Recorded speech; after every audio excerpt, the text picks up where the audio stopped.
特大喜讯，美国608亿美元援乌法案已送交美国总统拜登签字，成为法律条款。对乌克兰的援助已发送，乌军反击开始。加沙地区真主党武装2名指挥官被消灭，以军将以逐步推进的方式在拉法实施行动。武器资讯，俄防空部队超80%完成现代化，其中 S-500 预计今年批量列装， HH-60W 接棒 HH-60G， 使驻日美军获得更强战场搜救能力。下面请看详细报道。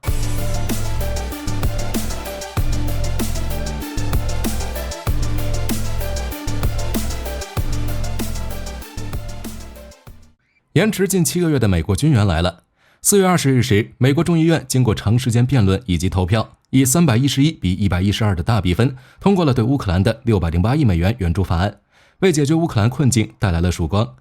4月24日，美国参议院经过辩论和投票，最终以79比18的大比分通过了上述众议院的一揽子法案，其中包括对乌克兰的608亿美元援助法案。目前该法案已交送美国拜登总统签字，并成为法律条款，对乌克兰的援助已经开始发送。据在基辅访问的马萨诸塞州民主党众议员比尔基廷说，首批美军援将比任何人想象的都要快运抵乌克兰，因为美国国防部已提前将 M2 布拉德利战车、M113 装甲运兵车以及导弹、火炮和防空系统等设备放在了德国和波兰的基地。据悉，此次美国将首先运送价值10亿美元的装备，其中射程300公里的远程 ATACMS 导弹成为单次最大援助，这极大鼓舞了乌军士气。估计等武器装备到位后，5月份乌军势必会进行大规模阻击，甚至是开始反击。至于会有哪些优秀战果，就让我们拭目以待。而在此之前，我们先来看一下战场情况。乌俄前线的战斗主要集中在莱曼、巴赫穆特、阿夫迪夫卡、辛帕夫利夫卡、奥里霍夫、赫尔松左岸等方向。乌军在这些地区均击退了俄军的进攻，并对其造成了严重损失。据战争研究所简报分析，在5月9日俄胜利日庆典前，俄军必然会利用美军援到来前的最后机会，对乌阵地发动疯狂袭击，以获取最大战果。接下来乌军将面临巨大压力，尤其是恰索夫亚尔和哈尔科夫等地。22日，乌军东部军事指挥部曾透露，大约有2万至2万5千名俄军正在对恰索夫亚尔小镇及其周边地区进行进攻。俄领导层命令他们要在5月9日之前占领这座城市，好向俄手献底。在阿夫迪夫卡前线，乌军第47旅再次击退了俄军进攻。在23日战斗中，乌军特种作战部队第3团主动还击，摧毁了俄军一辆 T72 坦克、246通古斯卡高射炮、装甲车以及一座内有11名士兵的俄军据点。此外，乌军中尉亚历克斯在电报中称，乌军第35海军陆战队在赫尔松地区左岸科扎奇拉赫村的一座水塔上插上了一面旗帜，继续扩大定居点。赫尔松左岸很快就将回归乌克兰。不过他也补充说道，目前俄军已经收到紧急命令，要求不惜代价将乌克兰国旗从塔上移走，一场惨烈的争夺战即将打响。在俄本土，乌军对其境内军事目标的打击已经常态化。过去24小时内，首先莫斯科附近的奥里霍沃、祖耶沃当地工业区一家工业公司突发火灾，燃烧总面积达1200平方米，这里距离莫斯科市中心只有80公里。火灾发生原因、损失、救援情况尚不清楚。其次是圣彼得堡地区的铁路转航区发生爆炸后起火，最后是沃罗涅日的 ELMASH 机电厂再次着火，燃烧面积超过3000平方米。在援助与制裁方面，除了视频最开始提到的美国外，英国是近期最活跃、支持力度最大的国家，不仅提供了价值5亿英镑的援乌物资，而且英国首相苏纳克还宣布，英国未来6年将在国防领域额外投资750亿英镑，并且在不增加借款或债务的情况下获得全额援助。至于为什么要这么做，苏纳克和国防大臣沙普斯表示，750亿英镑的国防开支不仅有助于英国军队，使其成为迄今为止欧洲最大的国防力量和北约第2大国防力量，也足以帮助乌克兰打赢与俄罗斯的战争。他们认为，如果俄罗斯获胜，世界将陷入动荡，而投资乌克兰是目前最好的安全保障，所以英国有必要第一个挺身而出，继续支援乌克兰。此外，据欧洲真理报报道，欧盟外交负责人博雷尔在与成员国外交部长和国防部长会晤后宣布，通过捷克从欧盟以外为乌克兰采购弹药的倡议，获得的第一批炮弹可能会在5月底或6月初运往乌克兰。博雷尔还补充说，许多国家表示愿意参与德国的倡议，为乌克兰寻找更多的防空系统，这有助于集中资源，协调努力并增强乌克兰的防空能力。可以预见，在美国、英国的带头下，包括德、法等欧洲国家也将加大对乌克兰的援助。乌俄战争的转折点也许真的来了。接下来，我们将目光放在中东地区。4月23日，以色列继续在加沙中部打击哈马斯，在以色列北部与真主党对抗。据悉，以军在加沙北部和中部等地区对25个哈马斯目标实施了空袭，其中包括但不限于基础军事设施、观察哨、火箭发射阵地等。即便是南部的拉法地区也未能幸免。以军对疑似哈马斯的目标实施空袭，可见拉法行动已经毫无悬念。据以色列官方电视频道 KN 援引未透露姓名的军方消息人士称，以色列正在与美国、埃及、阿拉伯国家协调大规模行动，计划从拉法撤离巴勒斯坦人，方便之后对拉法发动地面行动。该频道军事新闻评论员伊泰·布鲁门塔尔表示，根据以色列军队的计划，将要求拉法地区超过100万巴勒斯坦人撤离该地区，并转移至加沙地带中部和南部最近新建的避难所。布鲁门塔尔指出，以色列、国际援助组织和其他国家已在加沙南部和中部为撤离的巴勒斯坦人准备了足够数量的帐篷。他表示，该计划已提交给美国和未被透露名称的地区和国家。等撤离结束后，以军将以逐步推进的方式在拉法实施行动，打击任何藏有哈马斯组织成员的地区。预计整个行动至少会持续6周。由此可见，哈马斯即将在加沙地区被彻底根除。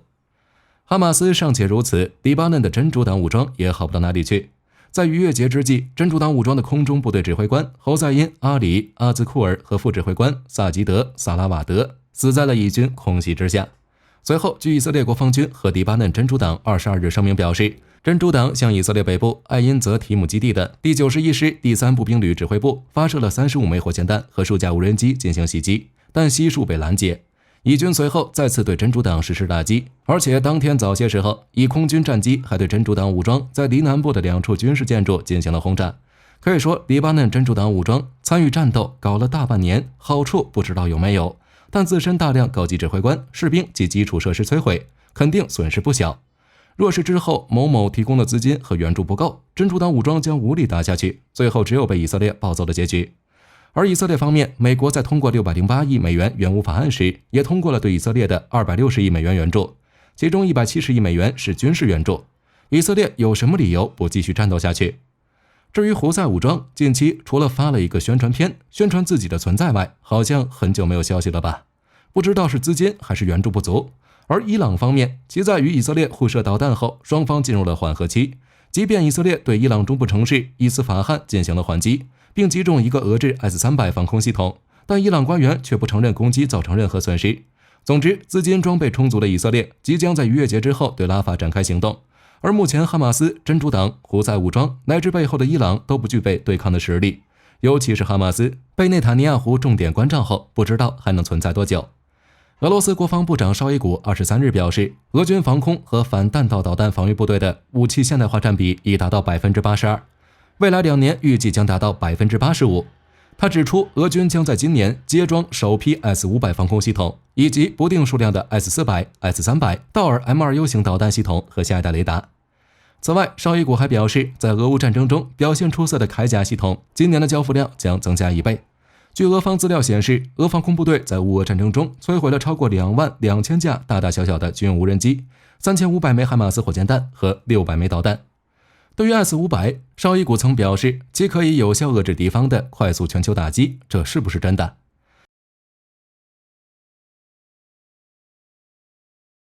代号普罗米修斯的 S-500 防空导弹系统是俄阿尔马兹安泰公司继 S-400 之后推出的第5代防空反导系统，也是俄罗斯瞄准未来空天一体战场环境研制的防空武器。1958年，时任美国空军参谋长的托马斯·蒂怀特提出空天概念后，各军事大国的竞争就提升到了太空高度。到了20世纪90年代，俄罗斯愈发觉得要在 S-400 基础上研制一款具有空天防御功能的新武器系统，由此 S-500 应运而生。且为了适应防空、反导和防天等多种任务， S-500 集成了防空和反导2个分系统。防空分系统主要包括 55K6MA 型防空指挥所、91N6AM 搜索雷达以及 40N6M 防空导弹。其中 91N6AM 雷达的基本型号已经在 S-400 系统上得到应用，升级后的 91N6AM 探测距离达到了600到750公里，可以探测弹道导弹等多种目标。40N6M 防空导弹则是 S-400 系统 40N6 防空导弹的攻击型，在外形尺寸上与 40N6 基本一致，但却增加了1级发动机，属于增程型。根据阿尔马兹安泰公司在军队2018论坛上提出的数据显示，40N6M 的设计目标是在5到380公里的范围内打击目标，且能以高达每秒 4.8 公里的速度飞行。防空导弹系统的发射质量为1893公斤，发射准备不超过15秒。而反导分系统主要由 85G6-2 反导指挥所、76T6 和 77T6 有源电扫描阵列雷达，以及 77N6N 近程弹和 77N6N1 远程弹两种拦截弹组成。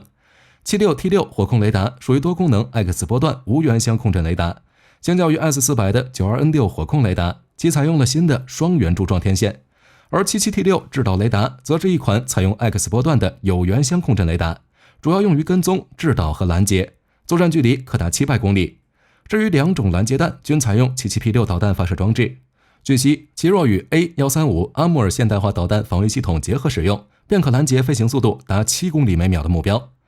援引国家利益杂志中，美国分析家戴夫·马朱姆戴勒言论 ，S500 可以同时摧毁近太空中的多达10枚弹头。他认为 S500 将与 S400、S300 一起形成一个统一综合防空系统，将能够有效保护俄罗斯领空免受各种威胁。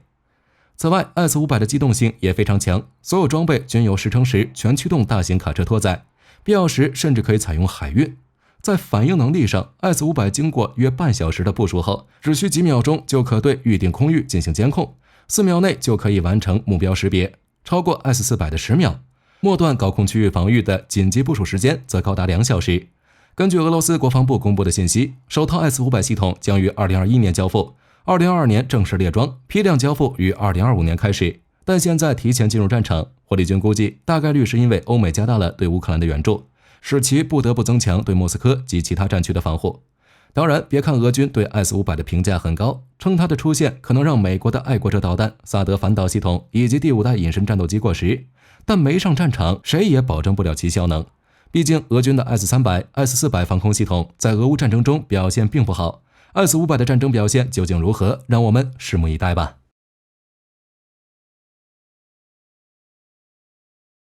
美国印太司令部宣布，新型战斗救援直升机 HH-60W 已运抵日本加手纳基地，成为太平洋海军下属 HH-60G 普鲁鹰的继任者。而驻日本加手纳空军基地的第33搜救中队，据青年日报报道，已于16日出动5架 HH-60G 搜救直升机，并以标准战斗搜救编制出动，绕行加手纳与冲绳本岛执行告别纪念任务，并规划于8月完全除役旗下 HH-60G。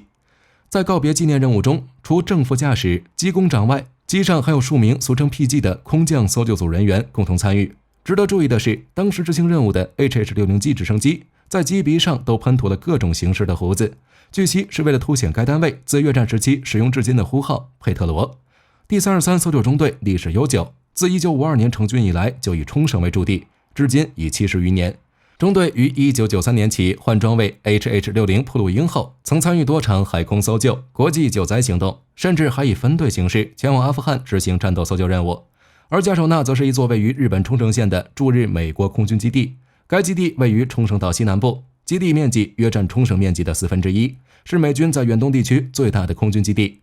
至于全面换装的 HH-60W， 虽然和 HH-60G 一样，虽然都以 UH-60黑鹰直升机为基础，构型颇为相似，但外观还是有巨大差异的。如机鼻的装备配置 ，HH-60W 机鼻的黑色气象雷达是外凸于机鼻正中央，酷似长鼻子，而旧的 HH-60G 除了前述的部分机鼻胡子彩绘外，气象雷达与热成像仪皆位于机鼻下方。